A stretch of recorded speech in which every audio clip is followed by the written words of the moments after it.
deep in the heart of the American Southwest, where thick forests and murky swamps create a veil of secrecy. A legend has persisted. A creature, elusive and enigmatic, stalks silently through the underbrush. To some, it's just a myth, a tale whispered around a campfire, but to others, it's all too real. Known for its distinctive overpowering odor and its towering presence, this creature has earned a name that captures both its essence and its enigma, the skunk ape. Stay tuned as we dive deep into the marshes of mystery, unearthing tales and testimonies and tantalizing hints about the South's very own Bigfoot. What's going on, guys? I'm Cliff Shanelzer, and welcome to Here With Us. We're going to start the show off with the Phantom Files. So first up this week comes from Mirror.com, from an article titled, Ghost Caught on Camera in Creepy Abandoned Ferry Where Human Bones Litter the Grounds. A group of paranormal researchers have claimed to caught a ghost monk on camera while investigating the ruins of a monastery.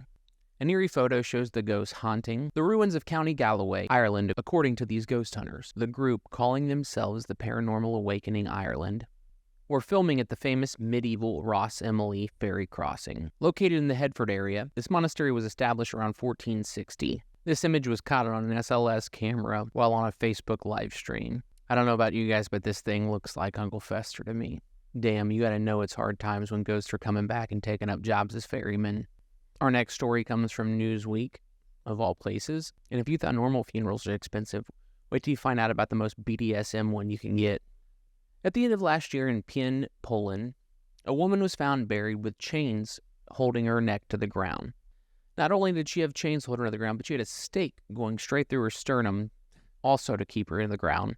Archaeologists think that they date the body back to around the 17th century, which at the time, the thought of vampires really did plague Eastern Europe. An archaeologist by the name of Dorozus Polianski, who found this body, claims that this was very common practice during the time, and there were other ways, such as cutting off the head or legs, burying the body face down, burning them, and smashing them with stones. I just imagine this is the most unrestful burial you can have. And our last story comes from the wonderful and wacky world of Zach Bagans. In a Newsweek article titled, Zach Bagans buys $666 satanic six-string, it turns out that Zach Bagans has acquired what he has been told is a haunted six-string, which he purchased off Reverb.com. For those of you that don't know, it's a resale site for musical gear. The description under the instrument claims that it's haunted, so Bagans purchased it to play it to see if anything would happen to him. Bagans is quoted in saying, "I don't play the guitar very well, but rest assured I will play this one." And if you guys have any paranormal news you'd like to be seen on the show, feel free to email us at herewithuspodcast22@gmail.com. All right, that does it for the news this week. Now let's get into the show. But like always, before we jump in, if you can like and subscribe, hit notifications, or follow us on your favorite podcasting platforms, let's get into it. All right, guys, so in tonight's episode, we're going to be covering the skunk ape. The skunk ape, or sometimes referred to as the Florida Bigfoot, is a humanoid cryptid that is said to haunt the swamps, forests, and other wild areas of Florida, as well as North Carolina and parts of Arkansas. Like Bigfoot or Sasquatch in the Pacific Northwest, skunk ape is usually referred to as a large, hairy, bipedal cryptid with the distinguishing feature of a particularly foul odor, reminiscent of that of rotten eggs or methane gas. Hence, this is where the name skunk ape comes from. Reports of a large, foul-smelling, ape-like creature have circulated the southern United States for decades, if not centuries. Native American tribes in the region have many legends of 7-foot-tall, ape-man-like creatures that had a terrible odor about them. There's even reports of skunk ape going all the way back to 1818 in Apalachicola, Florida, of a man or ape-like creature raiding food stores. And even the Seminole tribe have legends of a large, smelly, ape-like creature, which they refer to as Estikapkiki, which roughly translates to cannibal giant. So those are the historical sightings. Now let's move into some more recent ones from the 20th and 21st century. Modern reports began to increase during the 20th century, particularly in the later half. In the 1960s and 70s, there were several reportings in the Everglades. There are even reports going as north as Jacksonville, and even far west in the Panhandle near Pensacola. There were several in the Brookville, Florida area in the 1950s. Even a Class A sighting, which means the person that made the report actually saw it face to face. A woman changing her tire on State Route 41 reported had gotten a flat tire and had gotten out to change it. This was later in the evening. As she was changing the tire, she noted hearing heavy breathing, rustling in the bushes when the creature emerged, about 7 foot tall, which lines up with a lot of the other reports. I'd also just like to add that Skunk Ape is reported to be several feet shorter than a regular Bigfoot or Sasquatch. When she had made contact and stood up, she locked eyes with the creature, which then she said seemed to be startled and turned back towards the forest and ran away. There are many stories like this of Skunk Ape throughout the state of Florida, and they've been reported to have been seen in packs, male and female. The males are reported to be more aggressive than the females. One of the most famous pieces of alleged evidence of the Skunk Ape is a series of photos sent anonymously to the Sarasota County Sheriffs in 2000, commonly referred to as the Maya Skunk Ape photos, depicting a large dark-furred creature crouching in the underbrush. A letter sent with the photo claims that the creature was raiding the Cinders apple orchard. While some believe these photos are genuine, many believe them to be a hoax, or possibly misidentified wildlife. Now one of the most prominent and biggest advocates for Skunk Ape are that of Mr. Dave Shaley. He runs a campground in the Florida Everglades called the Skunk Ape Headquarters. Shaley claims to have seen Skunk Ape multiple times in his life. Once as a child, he says that it charged him and his brother, causing his father to shoot at it. Another later in his life, which he caught on camera. He caught a video of a large ape-like creature walking through a swampy area near his campgrounds. Many have said by the stride and gait of the creature that it's a person wearing a suit, but others say that its stride also resembles that of an orangutan or chimpanzee. Throughout the years, David Shaley's made many claims about Skunk Ape. Many have raised concern about his authority on the topic. Even in today, sightings continue, from fleeting glimpses to dark furry creatures in the trees to full-blown experiences with the Skunk Ape. It's something that captivates those seeking the unknown in Florida, as well as bringing many others here to search for this creature. So up to now, most of what I've covered are common sightings of Skunk Ape in the Everglades. More recently, claims have been coming from the Ocala National Forest, which is about 2 hours north of Tampa. Now you may ask how that could be.